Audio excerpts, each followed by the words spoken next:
आत्मनिर्भर भारत या कार्यक्रमात आपल्या सर्वांचं खूप खूप स्वागत।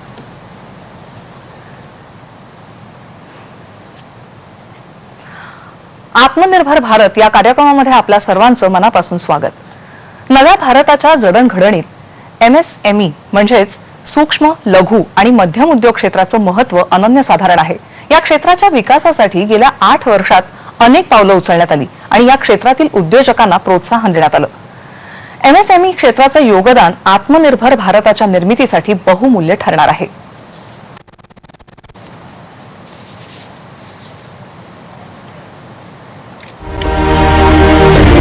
भारताचे यशस्वी पंतप्रधान नरेंद्र मोदीजी यांच्या नेतृत्वाखाली आपल्या सूक्ष्म, लघु आणि मध्यम उद्योगांना प्रोत्साहन देण्यासाठी गेल्या 8 वर्षात अनेक निर्णायक पावलं उचलण्यात आली आहेत। आज देशाचं एमएसएमई क्षेत्र आत्मनिर्भर भारताचा एक समर्थ भागीदार म्हणून उदयाला आलं आहे आणि भारताच्या आर्थिक प्रगतीला नवी गती देत आहे। खेती अगर भारत की अर्थव्यवस्था की रीढ़ है, एमएसएमई उसके मजबूत कदम है जो देश की प्रगति को गति देने का काम करते हैं। गेल्या 8 वर्षात देशाच्या एकूण निर्यातीत एमएसएमई क्षेत्राचा वाटा लक्षणीय प्रमाणात वाढला आहे। तसंच आज हे क्षेत्र 11 कोटींपेक्षा जास्त लोकांना रोजगारही देत आहे। प्रधानमंत्री रोजगार निर्मिती योजना म्हणजेच पीएनईजीपी अंतर्गत 5 लाखांपेक्षा अधिक उद्योग स्थापन झाले आहेत। या योजनेमुळे आतापर्यंत 41 लाख लोकांना रोजगार मिळाला आहे। मुद्रा योजनेअंतर्गत 20 लाख कोटी रुपये मूल्याच्या 35 कोटी मुद्रा कर्जामुळे युवकांना सहज कर्ज उपलब्ध करून देत त्यांच्या उद्यमशीलतेला संधी दिली आहे। आत्मनिर्भर पॅकेज, समाधान आणि संबंधित पोर्टल, अनुसूचित जाती आणि जमातीचे घटक तसेच महिलांना प्रोत्साहन देत देशात उद्यमशीलतेचं एक नवं वातावरण तयार केलं आहे। स्टँड अप इंडिया योजनेअंतर्गत आतापर्यंत सुमारे 1,37,000 स्टार्टअप्सना सुमारे 31,000 कोटी रुपये कर्ज देण्यात आलं आहे। ECLGS म्हणजेच आपत्कालीन पतहमी योजनेअंतर्गत सुमारे 1,13 लाख एमएसएमई उद्योगांना 2.3 लाख कोटी रुपयांची पतहमी देण्यात आली आहे। यामुळे कोरोना महामारीच्या संकट काळात त्यांच्या हिताचं रक्षण करण्यात आलं। घाऊक आणि किरकोळ व्यापारी आणि रस्त्यावरचे फेरीवाले देखील प्राधान्य क्षेत्रातील कर्ज योजनेचा लाभ घेऊ शकतील। यासाठी एमएसएमई क्षेत्राची व्याख्या बदलण्यात आली। वर्ष 2021-22 मध्ये केंद्र सरकारच्या खरेदीत एमएसएमईचा वाटा 35% इतका नोंदवण्यात आला। 25% इतक्या खरेदीच्या उद्दिष्टापेक्षा ही 10% अधिक खरेदी होती। उद्यम नोंदणी पोर्टलवर 94 लाखांपेक्षा जास्त उद्योजकांनी मोफत नोंदणी केली असून ते अनेक योजनांचा थेट लाभ घेत आहेत आणि आपला व्यवसाय वाढवत आहेत। चॅम्पियन पोर्टलद्वारे 48,000पेक्षा जास्त तक्रारींचं निवारण करण्यात आलं। एमएसएमई क्षेत्राचा महत्त्वाचा घटक आहे खादी आणि ग्रामोद्योग। पंतप्रधानांच्या khadi for nation, khadi for fashion या दृष्टिकोनामुळे आज खादी जागतिक ब्रँड म्हणून नावाजली जात आहे। गेल्या 8 वर्षात खादी उत्पादनांची वार्षिक विक्री जवळपास 1200 कोटी रुपयांपासून 4 पट वाढून 5,000 कोटी रुपयांपेक्षा जास्त झाली आहे। खादी आणि ग्रामोद्योगाच्या विस्तारामुळे लाखो विणकर आणि ग्रामीण भागात राहणाऱ्या लोकांच्या समृद्धीचा मार्ग प्रशस्त झाला आहे। स्वातंत्र्याच्या अमृत महोत्सवाकडे वाटचाल करणाऱ्या आत्मनिर्भर आणि भव्य भारताच्या उभारणीचा संकल्प साकार करण्यासाठी आपलं मजबूत एमएसएमई क्षेत्र आज पूर्णपणे सज्ज आहे। उद्यमी भारत, अग्रणी, आधुनिक, आत्मनिर्भर।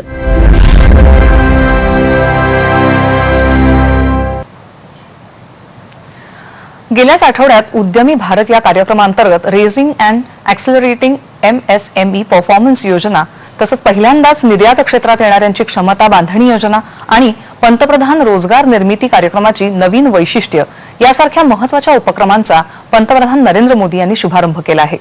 या योजनांमुळे सूक्ष्म, लघु आणि मध्यम उद्योगांना मोठं प्रोत्साहन मिळणार आहे। या योजनांबद्दल तसंच या क्षेत्राची कामगिरी याबाबत माहिती देण्यासाठी आपल्या सोबत आज आहेत इंडियन मर्चंट चेंबर नवी मुंबईचे अध्यक्ष जयंत खाडीलकर। नमस्कार सर, आपल्या या कार्यक्रमामध्ये खूप खूप स्वागत। सर, या सर, चर्चेला सुरुवात करण्या अगोदर मला एक विचारावंसं वाटेल की देशाच्या विकासात जे लघु मध्यम आणि सूक्ष्म उद्योगाचं जे योगदान आहे त्याचं महत्व तुम्ही कशा प्रकारे सांगाल? सगळ्या प्रकारच्या इंडस्ट्रीमध्ये सपोर्टिव्ह रोल जो कोणी अदा करत असेल तर ते जो कोणी सगळ्यात महत्वाचा रोल जो MSME कडे दिलेला आहे तो म्हणजे सपोर्टिव्ह रोल आहे. मोठ्या इंडस्ट्रीला लागणारी सगळी साधन सामुग्री ही तयार करणं आणि त्या ऍक्युरसीमध्ये तयार करणं, त्यामुळे त्यांचं महत्व अत्यंत अनन्यसाधारण आहे. आणि जशी त्यांची संख्या वाढतीये त्याचा एक अनेक म्हणून आपण सांगता येईल की देशाची प्रगती पण त्याच प्रमाणात ती वरच्या लेवलला जात असते, त्यामुळे त्यांचं महत्व खूपच आहे.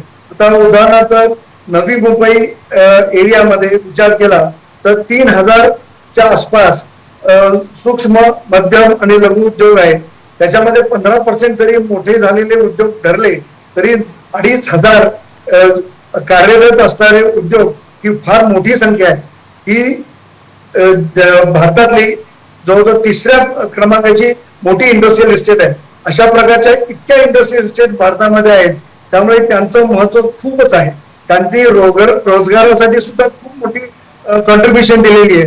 11 कोटी लोक आज त्याच्यामुळे रोजगारामध्ये सामील झालेले आहेत. त्यांच्यावर अवलंबून असलेले आणखीन काही छोटे उद्योग आहेत. त्यामुळे ही मोठी एक चेन आता एस्टॅब्लिश झालेली असं आपण म्हणता येईल. नक्कीच. आता गेल्याच आठवड्यामध्ये पंतप्रधानांनी सुद्धा उद्यमी भारत या उपक्रमाचा अंतर्गत अनेक योजना आणि स्कीम्स सांगितलेल्या आहेत. तर या ज्या योजना आहेत त्या या क्षेत्राच्या विकासाच्या दृष्टीनं कशा काय फायदेशीर ठरतील? खूप फायदेशीर आहेत. म्हणजे काही लोकांना त्या योजनांची नीट अजून कल्पना आलेली नसेल, पण मी सांगू इच्छितो की या raising and accelerating MSME performance RAMP scheme त्याच्यामध्ये जे आत्ताचे एक्झिस्टिंग उद्योजक आहेत त्यांनी जर काही वेगळ्या प्रकारची स्कीम, काही फॉरेन टेक्नॉलॉजी किंवा नवीन प्रकारच्या लोकांची मदत घेतली, एक्सपोर्टसाठी काही मदत केली तर त्यांचा उद्योग हा वरच्या स्तरावर जाईल आणि इंटरनॅशनली कॉम्पिटेटिव्ह होईल याच्यामध्ये शंका नाही. त्याचप्रमाणे capacity building of first time MSME exporters. आता ही जी स्कीम आहे त्यामध्ये नव उद्योजक किंवा प्रतिदेश उद्योजक जरी असेल त्यांनी आतापर्यंत त्याचा उत्कृष्ट प्रॉडक्ट आहे तो बाहेरच्या जगामध्ये एक्सपोर्टच केला नाही किंवा त्या कॉम्पिटिशनला तो उतरलाच नाहीये किंवा तर त्याची काही माहितीच नाहीये, त्यामुळे तो फार मोठ्या लाभापासून वंचित राहिला आहे. किंबहुना त्याचा प्रॉडक्ट जगभर जाणं हे आपल्या भारताच्या प्रगतीच्या दृष्टिकोनातून इम्पॉर्टंट आहे किंवा त्यामुळे तो प्रॉडक्ट कदाचित इम्पोर्ट पण करायला लागणार नाही. तर अशा प्रकारच्या स्कीममुळे या लोकांना उजेडात यायची खूप मोठी संधी मिळेल. अच्छा, यामध्ये लागणारी जी मेकॅनिझम आहे त्यामध्ये export promotion council, merchant chamber, आमच्या इंडियन मर्चंट चेंबर सारखी मोठी संस्था, नंतर इंडस्ट्रियल असोसिएशन आणि ज्या प्रकारची बिझनेस स्कूल्स आहेत त्यांच्यापासून हा विचार खालच्या लेवलपर्यंत लोकांपर्यंत पोहोचला पाहिजे. निर्णय सेमिनार्स आणि निर्णय कार्यशाळांमधून तो पोहोचवता आला पाहिजे. बरोबर. मी आता तेच म्हणणार आहे की म्हणजे या प्रकारच्या ह्या सगळ्या स्कीम्स आणि हे उपक्रम जे राबवले जातात ती तळागाळापर्यंत आणि त्या लोकांपर्यंत, उद्योजकांपर्यंत ही माहिती पोहोचवण्यासाठी कशा प्रकारच्या योजना किंवा कशा प्रकारचा जनजागृती करता येते त्याविषयी थोडं आणखीन विस्तृत जाणायला आवडेल. सांगू शकतो. उदाहरणार्थ मी इंडियन मर्चंट चेंबर जी संस्था आहे 117 वर्षाची जुनी संस्था आहे आणि त्यांचा जो नवी मुंबई चॅप्टर आहे त्याचं मी काम बघतो. आता आमच्या एरियामध्ये जेवढे लघु उद्योजक आहेत त्यांना आम्ही असे upliftment of industries, MSME industry म्हणून आम्ही एक प्रोग्राम करतोय की ज्याच्यामध्ये निर्णया प्रकारच्या लिगल काही हर्डल्स असतात लोकांना, त्यातनं प्रबोधन होईल. त्याच्याचबरोबर त्यांनी एक्सपोर्ट कसे करावे याच्या संबंधी आम्ही काही मार्गदर्शन करू. त्याचबरोबर आम्ही आणखी लोकांना सांगतो की तुम्ही निरनिराळ्या प्रकारच्या एक्झिबिशन मध्ये भाग घ्या, तुम्ही निरनिराळ्या प्रकारच्या कॉम्पिटिशन मध्ये भाग घ्या. इव्हन अवॉर्ड ज्या असतात निर्णायक कंपन्या आपल्या संस्था अरेंज करतात त्यांच्यामध्ये भाग घ्या, म्हणजे जेणेकरून तुम्हाला स्वतःमध्ये काय वेगळेपण आहे हे लोकांसमोर मांडता येईल आणि स्वतःला पण त्याची एक वेगळी ओळख पटेल. त्यामुळे ह्या ज्या स्कीमचा फायदा कसा घ्यायचा यासाठी अनेक संस्था अवेलेबल आहेत, ज्याची आमची संस्था आहे. अशा अनेक संस्था निर्णय राज्यात आहेत. तर त्यांनी पुढे येऊन या लोकांचं प्रबोधन केलं पाहिजे, निर्णय फळाच्या कार्यशाळा अरेंज केल्या पाहिजेत आणि बँकांच्या थ्रू, बिझनेस स्कूलच्या थ्रू आणि असोसिएशनच्या दर वार्षिक किंवा मासिक मीटिंगच्या थ्रू याचं प्रबोधन करण्याची अत्यंत गरज आहे असं मला वाटतं. बरोबर. कोविड महामारीचा फटका सगळ्यांनाच बसलाय जवळपास आणि उद्योगांना विशेष करून बसलेला आहे. तर या परिस्थितीतून जे काही उद्योजक आहेत म्हणा किंवा त्यांचे उद्योग हे बाहेर येण्यासाठी केंद्र सरकारनेही अनेक योजना काढल्या होत्या, तर त्याचा उपयोग नेमका कसा झाला?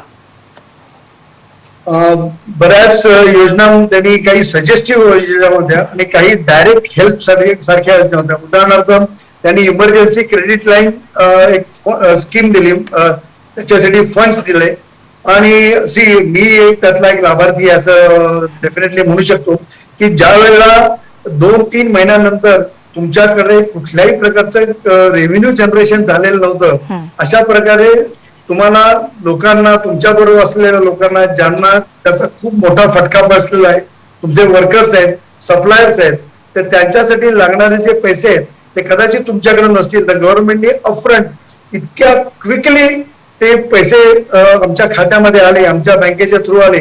त्यांनी एक निकष लावला होता की फेब्रुवारीच्या अखेरीस ज्यांच्याकडे लोन किंवा संबंधात जी काही अमाऊंट आहे त्याच्या काही पर्सेंटेजचा पैसा तो खात्यात आमच्या डायरेक्ट वर्ग करण्यात आला.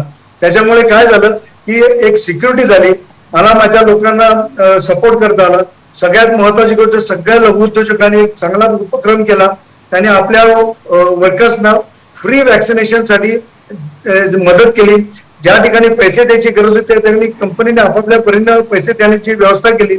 ज्या लोकांचे पगार अगदी खरंच तुटपुंजे होते त्या सगळ्यांचा एकाचाही पगार कापला गेला नाही. नंतर कोणाच्याही कामामध्ये ज्यांची लीव्ह कापली गेली नाही. नंतर वर्किंग टाइम जो आहे तो पण खूप रिलॅक्स केला. अशा प्रकारच्या ज्या सूचना गव्हर्नमेंटकडनं आल्या त्यांचं चांगल्या प्रकारे पालन करून, गव्हर्नमेंटने दिलेल्या क्रेडिट लाईन स्कीमचं पालन करून मला वाटतं खूप आमच्यासारख्या उद्योजकांना मदत झालेली आहे. बरोबर. उद्योजकांना कुठलाही उद्योग सुरू करायसाठी कर्ज मिळताना थोड्याफार अडचणी येतात. सो भारतात ही उद्योजकता सुलभ करण्यामागे मुद्रा योजनेची भूमिका कितपत कशी आहे ते सांगाल? फार सुरेख योजना आहे, फार सुरेख योजना आहे. कारण का ज्या माणसाकडे स्वतःकडे अगदी वस्तू गहाण ठेवायला पण काही नाहीये, अशा माणसाला, अशा व्यक्तीला या मुद्रा योजनेने खूप अपरंपार आधार दिला आहे. खूप लोकांकडे नवीन नवीन कल्पना असतात, नवीन नवीन उमेद असते काम करण्याची. अनेक ठिकाणी ते स्वतः धडपड करत असतात, पण केवळ सीडिंग कॅपिटल नाही किंवा एकंदरीत जागेचा अभाव असतो म्हणून कुठलं भाडं देतात, त्यांच्या सगळ्या कल्पना काही वेळा कोमेजून जाण्याची शक्यता असते. अशा वेळी या मुद्रा योजनेचं महत्व खूप मोठं आहे. आणि कुठलीही गोष्ट अशी आहे नाही की तुम्हाला एकदम एक 10-15 लाख रुपयाची गरज असते. कदाचित छोटं कॅपिटल, सीड कॅपिटल, अगदी 10-15 हजार रुपयांपासून सुद्धा तुम्ही जर काही चालू केलं आणि नेमकं तीच वस्तू, तीच किंमत दुसऱ्या कोणाच्या थ्रू नव्हे तर गव्हर्नमेंट स्कीमच्या थ्रू तुम्हाला मिळाली तर तुम्हाला एक खूप मोठा आधार मिळतो. अदरवाईज बाहेरचे खूप व्यापारी किंवा संस्था असतात की जे तुम्हाला कर्जावर रक्कम देऊ शकतात, तारणावर रक्कम देऊ शकतात, पण या गव्हर्नमेंटच्या या मुद्रा योजनेमुळे लोकांना बिना तारण कुठल्याही प्रकारचा व्यवसाय करण्यासाठी जी उमेद आली त्याचं मला फार अभिमान आहे, कौतुक आहे. गव्हर्नमेंटचं त्याबद्दल कौतुक करावंच वाटतं. बरोबर. ह्या सगळ्या योजनांचा म्हणा, या उपक्रमांचा म्हणा, ओव्हरऑल एकूण इकोसिस्टमवर कशा प्रकारे परिणाम झालाय त्याविषयी जरा आम्हाला थोडक्यात सांगा. आता इकोसिस्टम म्हणजे एकमेकावरती अवलंबून असणारी जी आपल्याकडची जी निर्णय योजना आहे तो प्रत्येक जो प्रभाव आहे, जसा कोविडचा प्रभाव होता तो एका मोठ्या समूहापुरता मर्यादित झाला नाही. कारण का समूह हाची जी एक गणित असतं, लोकांना जर एफेक्ट झालं, आता उदाहरणार्थ एखाद्या कंपनीमध्ये काही कामगार काम करतायत तर minimum number of people are required to perform that task. एक 10 लोक असतील तर 5 लोक तर पाहिजे, त्याशिवाय ते कामच होणार नाही. म्हणजे बाकीचे 5 लोक उपस्थित राहून सुद्धा काही उपयोग होणार नाही. तर अशा वेळेला जर ती इकोसिस्टम अशी जर चालू राहिली की तुमच्याकडे लोक येत आहेत, तुमच्याकडे दुसरी कुठली तरी सिस्टीम तुम्हाला मदत करते आणि त्यांनी तुम्ही तुमचं काम पुढे एकमेकाचं सहाय्य करून अवघे धरून सुपंथ या नात्याने जर की तुम्ही उभे राहिलात तर छोट्या 4 लोकांचा समूह एकत्र येऊन एक मध्यम कामाला मदत करतो, तोच तो मोठ्या उद्योगाला सुद्धा जास्ती करून मदत करतो. अशी जी साखळी जी तयार होते त्यामुळे आपला समाज खरं तर जास्ती करून बांधला गेलेला आहे आणि मध्यम सूक्ष्म किंवा लघु या उद्योगाचं महत्व याकरता जास्ती करून मी अधोरेखित करेन की त्यांच्यामुळेच सगळे उद्योग नीट व्यवस्थितपणे उभे राहिले. बरोबर. आता हे MSME क्षेत्रामध्ये अधिकाधिक उद्योजकांना सामावून घेण्यासाठी सुद्धा त्यांच्या दृष्टीने काही महत्वाचे बदल करण्यात आलेले आहेत. फॉर एक्झाम्पल सूक्ष्म लघु उद्योजकांच्या क्षेत्रात वाढ करण्यात आली आहे किंवा लघुवाल्यांना सूक्ष्म मध्ये आणण्यात आलंय, तर त्याविषयी जरा आम्हाला सांगा.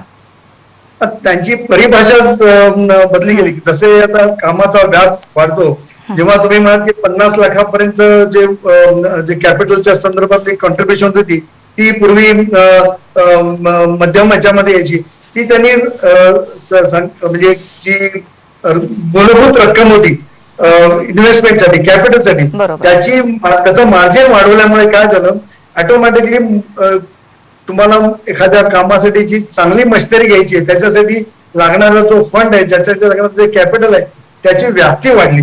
त्यामुळे तुम्ही जास्ती मोठ्या प्रमाणात नीट विचार करू शकता.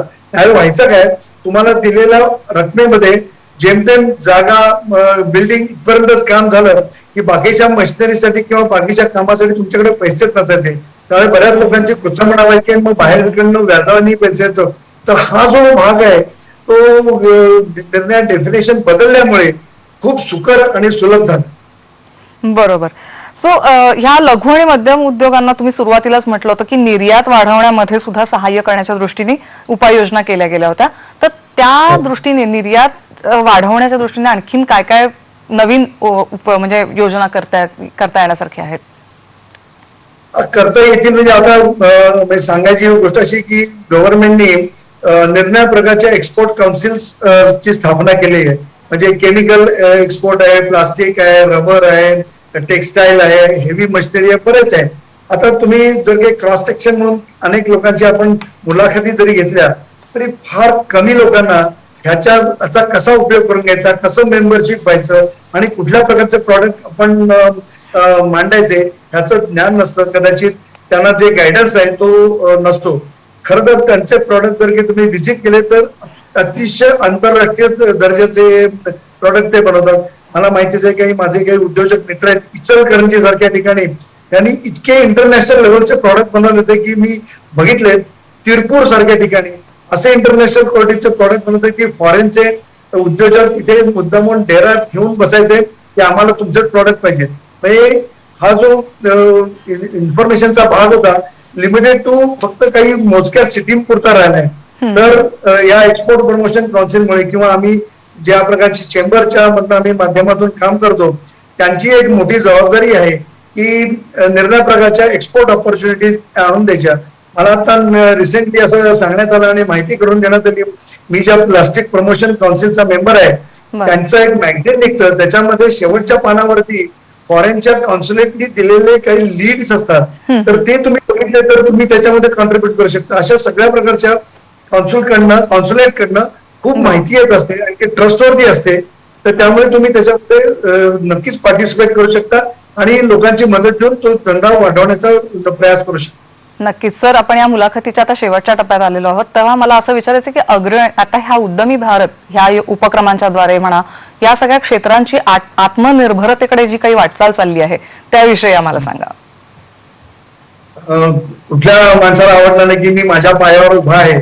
आत्मनिर्भरची ती पहिलीच बेसिक कल्पना असं आपण समजून चालूया की मी माझ्याकडे चालणारी जी ऍक्टिव्हिटी आहे त्याचं आम्ही त्याला आपल्या भाषेत बॅकवर्ड इंटिग्रेशन म्हणतो. मी पहिल्यांदा हा प्रोडक्ट त्यातले 10 पदार्थ बाहेरून आणत होतो, त्यातले 5 आता मी हळूहळू एक माझ्याकडेच बनवायला लागलो. त्यामुळे माझी निर्भरता ती 10 वरनं 9 वर आली, हळूहळू ती 5 वर येईल. त्याच्यामध्ये माझा जो स्वतःचा जो इंटेलिजन्स आहे, माझ्याकडे असणारे बाकीची जी इकोसिस्टीम मधले जे बाकी माझं जे पार्टनर्स आहेत, सपोर्ट सप्लायर्स आहेत, ऑटोमॅटिकली ते पण मोठे होत राहतात. मी एका कंपनीचं उदाहरण सांगेन. या एका कंपनीने एका विशिष्ट लेवलला विशिष्ट वयाच्या निमित्ताने जे आलेले लोक एक्झिक्युटिव्ह असतात त्यांना ते ऑप्शन दिला की आता आम्हाला तुम्हाला याच्या पुढे एक्झिक्युटिव्ह जास्त पगार वाढवणं शक्य नाही, तर तुम्ही आमची एजन्सी घ्या, तुम्ही आमची डिस्ट्रीब्युटरशिप घ्या आणि आम्ही तुम्हाला मदत करू एस्टॅब्लिश व्हायला.